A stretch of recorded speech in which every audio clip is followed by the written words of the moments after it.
Salve, salve galera tricolor, fala você São Paulino, fala você São Paulino, fala meus classificados e minhas classificadas para as quartas de final do Paulistão. Chegamos a 20 pontos no grupo B, estamos ali com o Água Santa na nossa cola, muito provavelmente será o Água Santa, o nosso rival das quartas de final. Acho que o Mirassol não consegue alcançar, para quem não se lembra do regulamento do Campeonato Paulista, o primeiro e o segundo do grupo se enfrentam e depois vai para a semifinal. Não tô ligado tanto no chaveamento da semifinal, já começa a me dar uma baralhada, acho que depende da classificação geral, cada um se classificando em primeiro ou em segundo de seu grupo, mas a gente sabe que a partir das semifinais começam os clássicos, e começando os clássicos começa tudo a chegar no mesmo nível. Talvez a gente não tenha um Morumbi justamente nesses grandes jogos, nesses grandes clássicos, mas antes da gente falar disso, falar também da questão do Marcelo, que eu queria trazer aqui para vocês para discussão, porque não é só a minha opinião que importa, como eu já falei do Alexandre Pato, já tô careca de falar do Lucas, careca no modo de dizer, porque quem tá careca é o Lucas mesmo,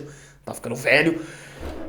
Até uma indireta aqui para a idade dele, mas não esquece antes de deixar o seu like, deixar o seu gostei, se inscrever no canal se você se identificar da forma que eu falo do São Paulo Futebol Clube. Se você tá aqui todos os dias, se você já apoia este canal maravilhoso, continua sentando o dedo nesse like, mandando pra galera, mandando pra rapaziada tricolor, pra chegar este canal maravilhoso em mais pessoas, em mais São Paulinos, em mais São Paulinas. Se você não gostar da forma que eu falei do São Paulo, dá o seu feedback aqui também. Pô, Celção, não curti muito não, mas vou mandar pra quem eu acho que vai curtir, que aí tá tudo certo também. Você faz uma crítica, mas também compartilha o canal. Rapaziada, eu vou começar pela mais fácil de falar pra mim, porque a questão do Marcelo é a mesma coisa, é o Ctrl+C, Ctrl+V do que eu disse do Pato. Vários de vocês me mandaram no Instagram.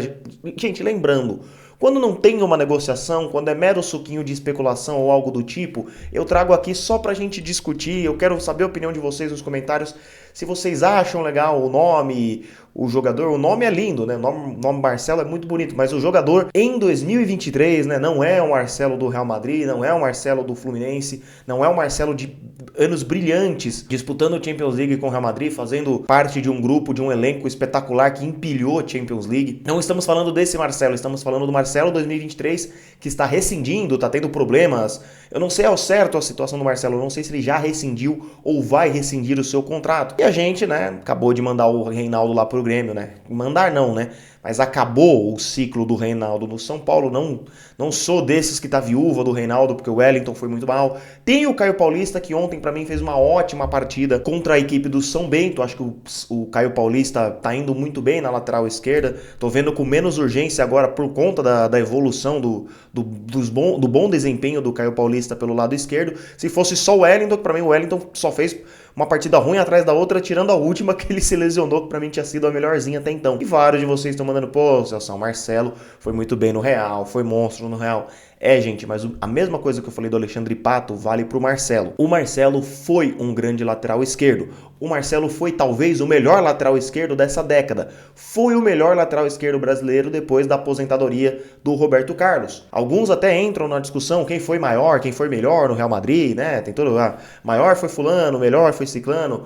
Acho até uma régua bem alta comparar com o Roberto Carlos. Então o cara tem nível. O cara foi um grande lateral, sim. Eu acho que tirar o mérito do Marcelo nessa equipe do Real Madrid, ele foi muito bem, decisivo em vários momentos, com assistências, com gols também, e servindo o cara de uma qualidade fenomenal. Um cara que tem o recurso do drible, da habilidade. É um cara que sabia a hora de defender, sabia a hora de atacar. Não foi tão bem na seleção brasileira, mas no Real Madrid não tem que falar uma vírgula do Marcelo. Só que ele já está com uma idade avançada. Nos seus últimos momentos de Real Madrid, foi reserva, foi importante até em alguns momentos, como nessa última Champions contra o Chelsea, ele foi muito importante, se eu não me engano na prorrogação ou já no finalzinho ele foi bem, mas depois do Real Madrid no Olympiacos já não conseguiu desempenhar. E se o cara não conseguiu desempenhar no Olympiacos da Grécia, que muito provavelmente o time joga ali, não em prol dele, mas tendo o cara ali como uma referência, quem me garante que ele vai chegar aqui e vai pegar a camisa, entre aspas, pegar a camisa 6 e jogar? Estamos falando de um cara de uma qualidade altíssima, mas não sei como ele está fisicamente,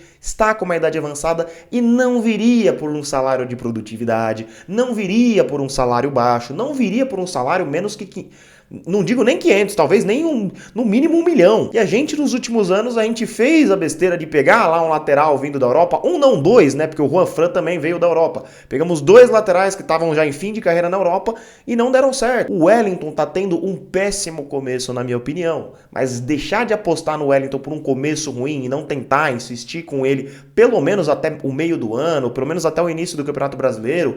Porque, pô, com o Hernan Crespo ele foi muito bem, no próprio ano passado, em alguns momentos que o Rogério colocou ele foi bem também. Eu prefiro apostar na juventude do que achar que do que encontrar algo na velhice, porque tirando um ou outro cara que vai resolver o teu problema, um centroavante, pô, o Caleri já tem perto dos 30 anos, mas vai resolver o problema. O Wellington Rato, apesar dos 30 anos, veio pra cá com muita vontade, como se tivesse um menino de 20. É um cara que está resolvendo o nosso problema.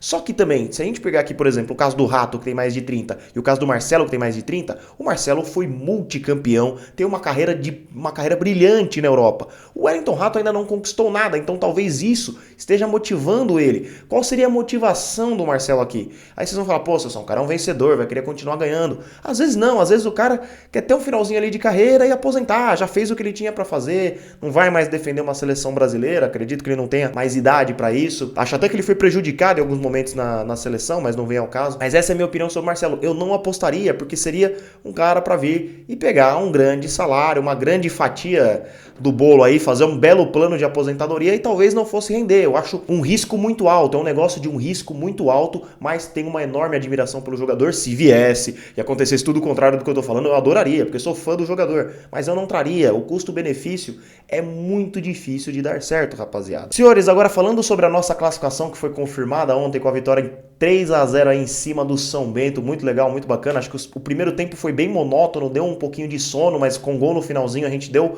uma animada e um segundo tempo muito melhor, muito mais legal. São Paulo criando muito mais no segundo tempo, evoluindo, venceu o São Bento e já confirmamos a nossa vaga nas quartas de final. Não tem mais como Mirassol e Guarani muito menos, né? Não tem como Mirassol e Guarani alcançar a gente. O Água Santa até tem como, mas eu não acho que o São Paulo vai permitir isso. E aí o Água Santa já mandaria o jogo em Diadema, se eu não estiver enganado, é esse o regulamento. O que fica em primeiro lugar é o mandante aí desse confronto. Só que uma coisa que tá me chamando a atenção e que no começo do campeonato eu não tinha me atentado a isto, o São Paulo alugou o Morumbi por diversas datas ao longo de março. Se eu não estiver enganado, vai estar aparecendo aí na tela aí. Eu não sou contra o São Paulo vender datas pra bandas, pra fazer shows. Muito pelo contrário, eu sou a favor. Desde que isso não prejudique o time, desde que isso não seja, desde que isso não atrapalhe o time e tire o torcedor do Morumbi, tire a energia, a mística. A gente sabe o quanto o Morumbi tem sido importante pra nós e talvez a gente perca aí umas quartas ou até semifinal de Campeonato Paulista de jogar no Morumbi, de jogar na nossa casa. E quando começou o campeonato, eu pensei, o Campeonato Paulista geralmente acaba em abril, eu pensei que as quartas, as semis e a final seriam em abril. Não, eu estava errado. As quartas e as semis vão acontecer agora em março e talvez a final seja no comecinho de abril, alguma coisa assim. Eu sei que o último jogo da fase de grupos é no dia 5 de março, aí tem um intervalo de uma semana para as quartas, um intervalo de uma semana para as semis e um intervalo de uma semana para a final. Então talvez a final seja em abril. Mas é praticamente quartas e semis de um Campeonato Paulista, uma semi muito provavelmente contra um rival nosso, ou Corinthians ou Palmeiras, que a gente pode até decidir em casa pela campanha, pelo desempenho do time, mas pode ser prejudicado pelo extracampo. Pode ser prejudicado por terem vendido datas do Morumbi numa fase final de Campeonato Paulista. Se tivesse vendido em fevereiro, para fevereiro pra banda, seja o Coldplay, seja o Iron Maiden, seja o Maroon 5, quem fosse a banda, tá, rapaziada? Mas se tivesse sido pra fevereiro, e aí a gente perderia um jogo, sei lá, não sei, a estreia contra o Ituano, ou talvez um jogo contra a Inter de Limeira, um jogo contra o Santos, que foi no Morumbi. Contra o Santos eu já ficaria meio pé da vida, porque é um clássico, independente da fase do Santos. Mas se tivesse vendido que a gente perderia 2 jogos no Morumbi para equipes do interior, eu não teria o menor problema, porque para mim o São Paulo não precisa do fator Morumbi para vencer as equipes mais modestas do interior. Mas vencer os seus grandes rivais precisa. Equipes da primeira divisão, a gente sabe que com o Morumbi, com 50, com 60 mil pessoas é diferente. Recentemente tivemos ex-atletas aí, nem sei se o cara é ex-atleta, mas o volante aí que jogou no Palmeiras, no Fluminense, se não tivesse semi-aposentado, falou, fui jogar no Morumbi pelo Flamengo, tinha cara ali do Flamengo se borrando nas calças. Isso lá em 2001, quando não existia flamenguista. Isso vai dar errado. É brincadeira. Falando que o cara tava todo borrado, tava passando mal de ter que jogar com o Morumbi lotado. Então a gente sabe que o Morumbi é um fator a ser levado em consideração. Eu não sei se foi o departamento de marketing. O departamento de marketing precisa conversar com o departamento de futebol para falar, ó, não, a gente vai ter jogos importantes nessa data aqui. Não vende nada, vende pro mês subsequente, pro mês anterior, dá um jeitinho. Porque perder uma rodada de um campeonato brasileiro contra uma equipe que pode brigar para não cair, não vejo problema. Agora, perder um grande jogo, perder um grande clássico, isso eu não gosto. E o estádio é nosso, quem manda é a gente. Quem manda é o São Paulo Futebol Clube. Não tem uma empresa por trás falando na orelha ou mandando no próprio estádio. É o próprio São Paulo que faz uma burrada dessas. Burrada! Se perder as quartas e as semis. E se vocês estão achando que o Palmeiras vai ter a lei da reciprocidade e vai ceder o Allianz Parque, eu duvido muito. Eu duvido muito que isso vai acontecer, porque eles sabem que podem pegar a gente numa final. E se tem um time que eles não querem pegar numa eventual final, é a gente. Porque contra o Corinthians a gente sabe que tá numa fase que tá freguês deles. Tá freguês deles. Estão até comemorando empate recentemente. Agora com a gente não. Com a gente sabe que é na força do ódio. A gente sabe que Palmeiras e São Paulo não é rivalidade. É um pouquinho mais do que isso. Então eu duvido que eles vão ceder o Allianz pra gente jogar as quartas ou as semifinais. Então o São Paulo vai ter que mandar o seu jogo ou em Barueri. Não sei se vão vender para Brasília, para algum outro lugar, mas tem que ser um lugar que tenha um gramado, que tenha um campo bom. Não dá para você sair de um gramado que é o Morumbi, que é beira a perfeição, um dos melhores gramados do Brasil, para ir jogar em qualquer lugarzinho. Arena Barueri aqui para mim seria ótimo, pertíssimo de casa. Só que se o gramado tiver uma porcaria, eu não quero ver o São Paulo num gramado porcaria, porque é conveniente para mim ir até o estádio. Fechou, rapaziada? Esse foi o vídeo de hoje. Feliz pela classificação, porém agora preocupado se utilizaremos ou não o Morumbi nas quartas e nas semifinais. Mas despacha o pessoal do Coldplay aí. Se fosse Red Hot Chili Peppers eu até perdoava. E vamos esperar para ver as cenas dos próximos capítulos. Fechou, rapaziada? Tamo junto. Não esquece o seu like, se tornar membro se você também gosta desse canal e quer apoiar diretamente, e também se inscrever se você for novo. É nóis, tamo junto e como sempre, vamos São Paulo!